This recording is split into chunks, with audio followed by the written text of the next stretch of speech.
السلام علیکم، کیا حال چال ہے سب میرے بہن بھائیوں کا؟ پھر سے ایک باری ویلکم کرتی ہوں میں اپنے چینل پہ مریم جارا آفیشیل پہ۔ میں آپ کو ان انسان سے ملاؤں گی جو میرے ابو کے ساتھ رہتے تھے۔ میرے ابو کے پھپھو کے بیٹے بھی ہیں اور ابو کے اور امی کے بھی پھپھو کے بیٹے ہیں۔ میں کچھ ایسے واقعات ہیں جو انہوں نے ابو کے ساتھ گزارے ہیں اپنے، تو چلو میں آپ کو ملواتی ہوں ان سے۔ ان کا نام ہے ارشد علی غوری۔ السلام علیکم۔ وعلیکم السلام۔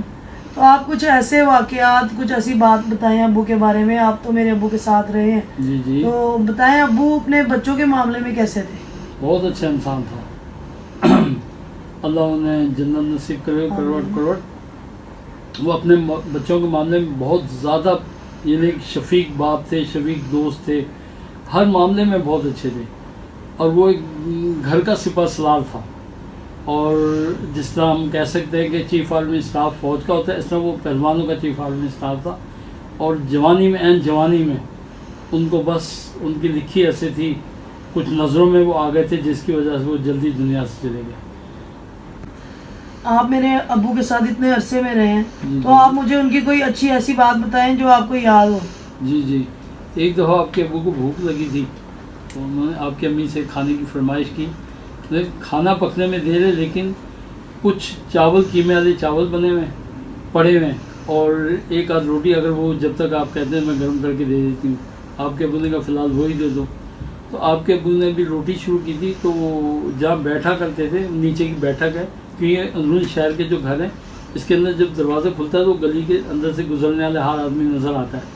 تو ایک آدمی جس کے گلے میں قمیض بھی نہیں تھی وہ گزرا ہے، اس نے ایک دم رک کے دیکھا ہے اور آپ کے ابو کو سلام کیا، اور سلام کرنے کے بعد اس نے کہا ہاں جی کیا کر رہے ہو؟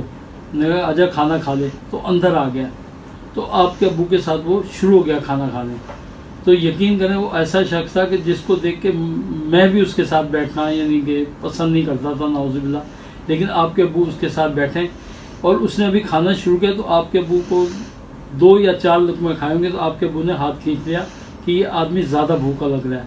تو اس نے کہا یہ کیا؟ کہتے ہیں میں تو کافی دیر سے کھا رہا ہوں، اور ڈکار مار کے کہا الحمدللہ میں پیٹ بھر چکا ہوں، اب تم کھاؤ۔ اس آدمی نے ماشاءاللہ سب وہ کھانا پیٹ بھر کے کھایا۔ اس کے بعد آپ کے ابو نے جو بھی تھا مجھے یہ نہیں پتا، لیکن کچھ جیب میں سے رقم نکال کے اس کو دی، اور پھر سیرٹ کی اپنی سیرٹ نکال کے ایک سلگا کے دی کہ جاؤ۔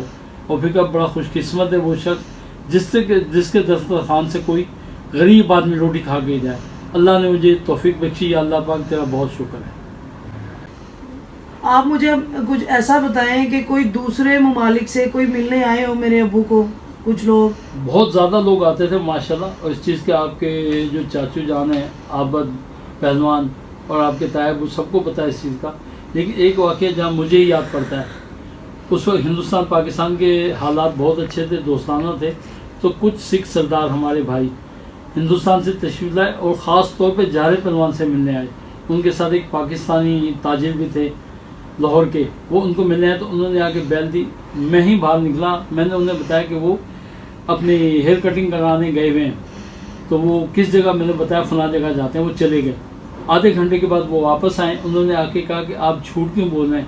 آپ کو نہیں پتا کہ ہمارے ساتھ یہ غیر ملکی ہیں اور یہ انڈیا سے آئے ہیں، اور خاص طور پہ ملنے آئے جارے پہلوان کو۔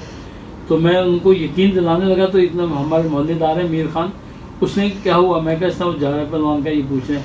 اس نے کہا میں نے اس کو فلاں ہوٹل میں دیکھا ہے، تو آپ ان کو بے شک وہاں لے جائیں۔ تو ان کا میں نے ہاتھ پکڑا، یہ پیر مکی گلی ہوتی تھی، اس کے اندر ایک بابا سراج نام تھا میں خلم کا، ان کا چھپر والا ہوٹل تھا۔ اگر لاہور والوں کو پتا تو وہ چھپر ہوٹل ہوتا ہے جس کے چھت کے اوپر چھپرا ہوتا ہے، نیچے چٹائیاں بچی ہوئی ہیں۔ تو آپ کے ابو وہاں بیٹھے ہوئے تھے اور چنے کی دال گوشت اور روٹی کھا رہے تھے، تو میں نے اشارہ کیا وہ بیٹھے ہیں جارا پہلوان۔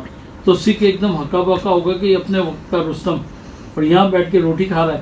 تو جارا پہلوان جیسے کہا نہیں۔ تو پھر بابے نے کہا کہ میں اپنے بیٹے کو کہتا ہوں کبھی کبھی آیا کر، تیرے آنے سے ذرا رونق آ جاتی ہے میری اس جگہ پہ۔ تو جارا پہلوان کیونکہ انہی گلیوں میں جوان ہوا، اپنے لوگوں سے بہت زیادہ پیار کرتا تھا، اور ہزاروں ایسے واقعات ہیں جس کے اندر اس نے اپنی محبت کا اظہار کیا لوگوں کے ساتھ اٹھ مٹ کے۔ تو وہ جو تھا سکھ وہ اتنے خوش ہوئے کہ ایک سکھ باقاعدہ رویا، وہ گلے لگا کے اس نے کہا ہمیں نہیں یقین آ رہا کہ اپنے وقت کا اتنا رستم اور اتنا سادہ آدمی بالکل درویشوں کی طرح بیٹھا ہے۔ تو آپ کے ابو نے فوراً، ان کو عادت ہوتی کانوں کو ہاتھ لگانے کی، ہاتھ لگا کے نا توبہ جی میں تو کچھ بھی نہیں، یہ میرا اللہ جس نے مجھے اتنی عزت بخشی ہے. اور بے شک وہ کہتے ہیں نا کہ وہ آیا اس نے دیکھا وہ فتح کیا، بالکل وہ سکندر تھا اس دور کا.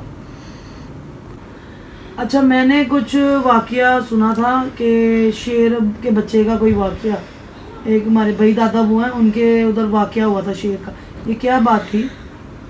میں نے بھی سنا تھا کیونکہ آپ کے ابو کے ساتھ جو لڑکے چلتے تھے آگے پیچھے، جن کا ابو نے روزانہ کا خرچہ باندھ رکھا تھا، کیونکہ وہ ماشاءاللہ ڈیرے دار تھے اور غریب پرور بہت زیادہ تھے. تو وہ بتاتے ہیں کہ جب وہ جا رہے تھے تو وہاں سے کہیں گزرے بھائی بلوان کے ڈیرے کے پاس سے، تو پتہ لگا کہ ان کی شیرنی اور ایک شیر کا بچہ ہے. تو آپ کے ابو اندر چلے گئے دیکھنے کے لیے، تو سب نے ایک دم شور ڈال دیا کہ بھائی بلوان جی اس کے قریب نہیں جانا، یہ شیرنی جو ہے اس کے بچے، وہ سمجھتی میرا بچہ کوئی چھیڑنے آیا ہے، تو ایک دم کاٹنے کو یا پنجہ مارنے کو دوڑتی ہے. تو آپ کے ابو کہتے ہیں بالکل سامنے جا کے کھڑے ہو گئے اور کھڑے ہو کے اس کو چٹکی مار کے یا سیٹی مار کے ایسے بھی اپنی طرف متوجہ کیا شیرنی کو. اس کے بعد اس کی آنکھوں میں آنکھیں ڈال کے کہتے دیکھ تیرے سامنے شیر کھڑا، اصلی شیر ہوں اصلی. اور یہ کہہ کے آہستہ آہستہ اس کے بچے کی طرف ہاتھ بڑھایا، شیرنی دیکھتی رہی. اس کے بعد شیرنی نے سر جو ہے نیچے پھینک دیا. آپ کے ابو نے بڑے آرام سے اس کا بچہ اس کے آگے سے اٹھا لیا اپنی گود میں. ادھر جتنے بھی لوگ تھے وہ اس چیز کے گواہیں جو موجود ہیں، اللہ انہیں زندگی تندرستی دے، انہوں نے نعرہ مارا کہ اصلی شیر تو یہ ہوتا ہے. تو یہ واقعہ جنگل میں آگ کی طرح پورے لاہور میں مشہور ہو گیا تھا جار پہلوان کا. اللہ انہیں جنت نصیب کرے. ہاں جی ناظرین، میرے بہن بھائیوں، سب آپ نے دیکھا کچھ لمحات اپنے ابو کے میں نے شیئر کیے آپ کے ساتھ.